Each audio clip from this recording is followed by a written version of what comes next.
Get in, this is going to be a ride. Now, this is going to be a journey. Buildings, come in and sit back and enjoy what we've done. Boats, get in and lean forward.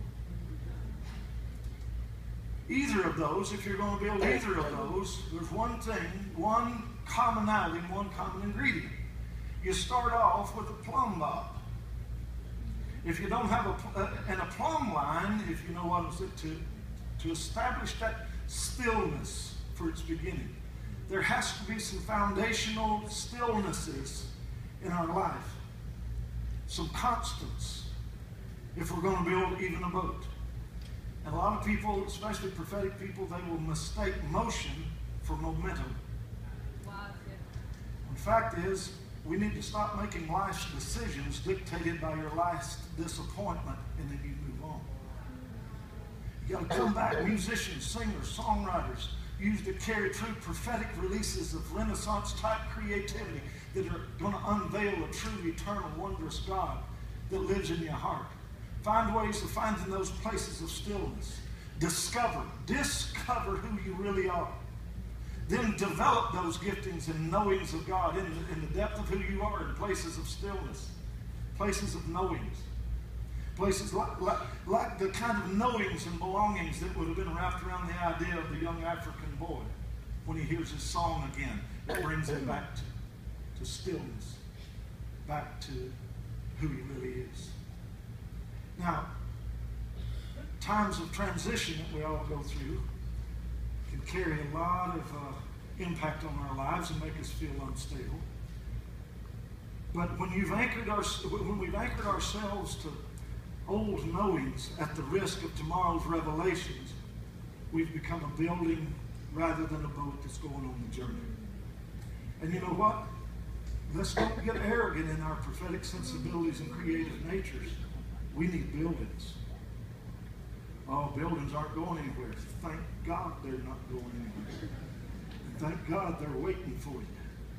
Thank God there are those that are not given to the four winds and the winds and the storms and being subject to that stuff. See, times of transition in our life a lot of times are spoken of as times of birthing and described in birthing terms, into those new days. But most of us see life's transitional seasons as some kind of difficult, trying times full of all kinds of painful unknowns. And that's what the sea carries too, many times, painful unknowns. But I see them as when old knowings are still alive and whispering their dying breath while a new day is already born, but just unable to speak clearly enough to be understood. But we need to hear both. What makes it difficult is the confusion in our lives as to who to listen to a lot of times. Do we listen to yesterday's wisdom or tomorrow's hope? Both. They both have something valuable to say. But sometimes, you ever notice down through the history, sometimes those unstable ones are the very ones that God uses the most to lead the shipwrecked humanity to Him, to the rock of the salvation of a generation, because those wild and crazy ones are taken to sea again. Well, it's not so much that they're always just a restless spirit. You know that? If you know who you are and you're centered in Him, it's not just about being a restless spirit. It's more about a holy restlessness born out of anticipation in your heart. And you're created for looking to horizons of possibilities in God. And you feel at home, actually on a restless sea. And your dreams are joined to these outlandish prayers and possibilities. You know, wanderers, I've noticed there's a lot of wanderers because the wanderers sometimes just need holy winds to direct their journeys instead of their last disappointment. A lot of churches are born out of the idea, let's just do something better than everybody's last disappointment and we'll be the new thing in town. We can't do that anymore, guys. That's what causes, but what causes wanderers to become real warrior winners. So they can go ahead and dream. Sometimes you just need to be careful when you dream.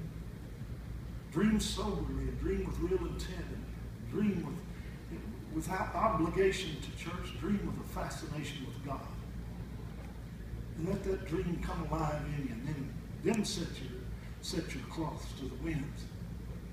But let it be real, and let it be the intent of your heart.